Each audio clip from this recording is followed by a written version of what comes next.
approaching people is difficult because when people approach people, they approach people as if they're approaching themselves, whether they want to say that's what it is or not. But the simple reality of approaching people is that a lot of people aren't as standoffish as you think, and it doesn't always go the way your mind sees it in this negative way. When you look at life and you take all of the things that you've learned, you start to compile an idea of what things would be. And sometimes those ideas that you compose are from negative experiences, which could lead you to having fear of talking or approaching people. A lot of times people do not see that it's actually a skill to approach people, and they don't want to talk about that skill. So today I'm here to tell you the easiest way to approach somebody is, number one, respectfully. Always have an amount of respect for either the situation you're approaching them about or the person. Sometimes you're going to have to approach people with that has negative situations involved, so approach it respectfully. When you come up to a person or you're approaching whatever the issue is, you want to think, how is it I can do this in a respectful manner that doesn't bring me out of character or bring the other person or issue involved out of character. And that's a big step, because let's say you had an issue with me and you approached me like, Jalil, bro, I'm tired of you doing this and this and that. You always this and this and that.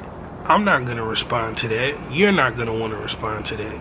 It's a few people in the world that probably would respond to that happily because they like that, but a lot of people don't like that. A better way of doing that would have been to say, hey, look, I wanted to talk to you about such and such and such. How do you feel about it? Now, if you a young man, of course, most young men probably watching this so they can know how to approach females, and approaching women is a lot easier than one may think. It's easy to approach, it's just not always easy to accept what comes after that approach. So if you're approaching a woman, the first thing, like I said, respect. If you're approaching a problem, respect. Number two, have intentions. And that's a very pivotal issue in a lot of people's approaching game, because people will automatically assume, oh, well, if I have intentions, that means it has to be bad, or if I got intentions, that means I want something from this person. Intentions just simply mean that when you come up to this person, you're coming up to them for a reason, and that reason is whatever it is. If I was coming up to you and I know I want to either talk to you to make a friend, I want to talk to you to see if I can get her on a date, or I want to talk to her so I can talk to, whoever it is about what, I'm going to have intentions. And what that would look like is, let's say I see a girl across the store or something, right? And I walk up, and my intention is to get her number. When I walk up, I'm going to say, hi, how are you doing? My name is Jalil. I noticed you look nice. You know what I'm saying? Are you from around here? You see how I came up? I had intentions. I came up with respect. And she like, oh, whatever, woo, woo, which it never happened to me. You know what I'm saying? Sorry. You feel me? But if that was to happen, I respectfully be like, okay, I understand, and I walk away. I'm not gonna look back when I walk away, because that situation is over with. Let it go. But I came up respectfully, and I had my intentions, which were pure, and it might have not have went how they expected, or it might have not went how I expected. Now, if she does react, she's reacting to the energy that I put in, and that's the third thing I want to say. Always have your energy very, very, very good. A lot of people have negative energy just surrounding them, or dark energy. Get your energy good. You want to be on a high level. You don't always have to be in the happiest mood or the greatest, but at least have some good aura about yourself. And not aura in the sense of like, oh, you gotta have riz, but I'm talking about aura in the sense of when somebody senses your presence, it's not just, you know what I'm saying? So, and this, the most important thing, please know how to speak. For all my young men and young women out there, know how to speak. Do not be walking up to people talking to them how you talk to your friends on the game,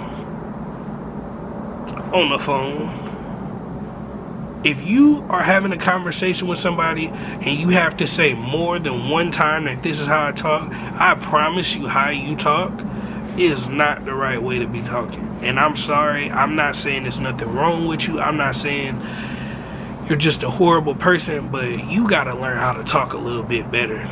Because if you talk better, people wouldn't have to guess or assume what it is that you're trying to say to them. I hope y'all like this short video. If y'all want a part 2, please let me know. Make sure y'all like, comment, subscribe, dislike if you didn't like the video, comment down below and tell me why you did both. I just want to say I appreciate all the love and all the comments that y'all drop on my videos. Y'all not only making my channel better, but y'all making my life better, because I do feel like I'm accomplishing something.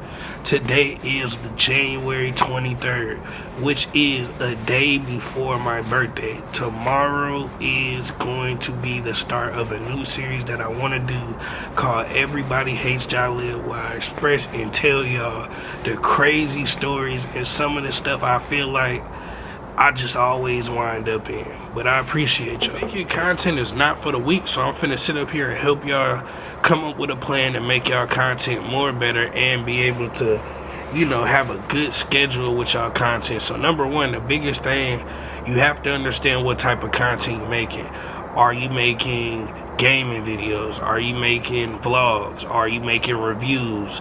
Are you doing reactions? All of these things are very important, because you cannot flood your channel with mixed breed content, because mixed breed content eventually ruins the channel, and then you don't have anything to show for all the videos that you made. Try to have your format of the videos that you make a certain way until you get to the point where it doesn't matter how you make your content. For example, I sit in this backyard. All my videos are gonna have that house back there in the vid, because until I blow up to the point where it doesn't matter where I film, to be more recognizable to people, I'm gonna have this same setup every single time. And I know a lot of y'all probably like, well, that probably doesn't matter, but it does, because how a person finds you, and then when you pop up again, they're more likely to subscribe because they see you still going at it. So now that we talked about knowing what type of content you want to make, you need to understand what an SEO score is. An SEO score is pretty much a scoring system of how monetizable and how your video will reach the public. How viral, not how viral, but more so like how easy is it for your video to be located. A lot of people post videos, they don't edit the videos. And I'm not talking about necessarily the video, but the after video. So like when you post a video, it's gonna ask you a question like, is your content for kids? 9 times out of 10 you're gonna say no.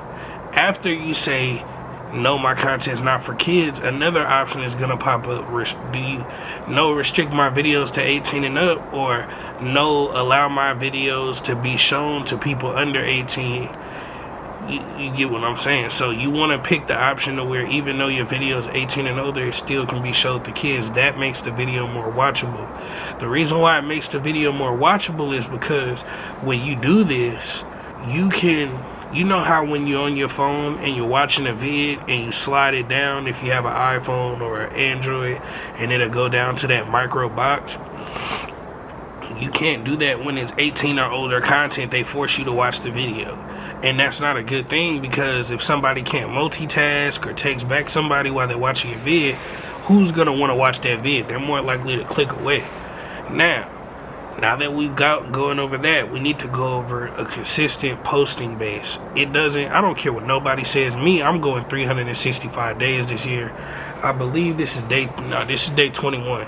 So you can post once a week, but it's not going to do anything for the algorithm. 1 video a week is 52 videos in a year. Out of all the content that's being posted every second, the likelihood of somebody finding your video if you post once a day, very, very slim. You want to post at least 5 days a week minimum. And that's even to me not enough. Because growing up, I watched people like DDG, I watch people like Illuminati. I watch people like Flight Reacts. These people are pumping out 3 videos a day, sometimes 6 videos a day, and they're not short videos. Sometimes they're 30 minutes, 10 minutes, 20 minutes, an hour. You gotta know how to make sure that you're having a consistent posting schedule. It's just like this, right? Millions of people, billions of people are posting videos every second, right? Even if it's a robot, whatever. They're posting their content, and it's always hitting the algorithm, whether it's going to the masses or going to nobody, right? If you post once a week, 6 days out the week, somebody done watched your vid, you might get a little traction. It's because your video's not being put out there enough. If you post 7 times a week, you just increase your chances by 7 times that. It's 7 times the chances that you've increased, because now there's a better chance that you posted 7 times a week that somebody will reach and receive your video, or a better time. Sometimes there's different times that the algorithm might push you out there. Realistically speaking, all of this is numbers. So the one day that you post the video at the right time, on the right day, on the right second, and that video goes viral, you've gotten that because of the consistency. If you post once a week and one of your videos hit the algorithm, it's just luck. It's not because the video is amazing. It's people that drop amazing videos all the time, and you don't get to see them because they're not consistent and they don't have a schedule. I personally haven't been doing this, but this is something I need to start doing so I can get better reactions and, better views. The time of day you post is very important where you live. So if you live in California, Atlanta, whatever, go on Google and look up, hey, what is the best time to post on YouTube in California? What is the best time to post on YouTube in Atlanta? What's the best time to post on YouTube in Colorado? And that right there is going to help you grow exponentially, because now you're hitting certain times. You don't want to post when everybody going to sleep. You want to post when people is awake, on their lunch break, or when they get off work, or right before they go to school. It's things like that that really, really, really, really matters. And then another thing is your content you can post bad videos and still get views, but you want to have the quality there enough so when somebody does click on your videos, that they can kind of bear with you. You get what I'm saying? Like me, I have a Canon G7 Mark III. I download the videos onto my phone. I don't really edit because this is all one take, to be honest. Sometimes I mess up and I have to combine them on iMovie, but that's about it.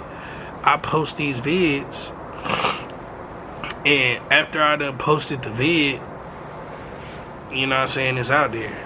So it's like, you want to make sure when you're posting your videos, it's at least a decent enough quality. Because if this was an unbearable video for you to watch, whether it's the way that I talk, whether you don't like the way it looks, whatever the case is, you're not going to stay long enough to watch the video and get the core situation. For those people that do know how to edit, always put a little clip of the juicy part of the video in the front and then throw it in the back of the video later. That way you can get people's attention, and then they'll stay for the meat and potatoes later. But if you don't do that and you just show the regular video, 9 times out of 10 you're not going to get it. Something I want to say so bad, please listen to me.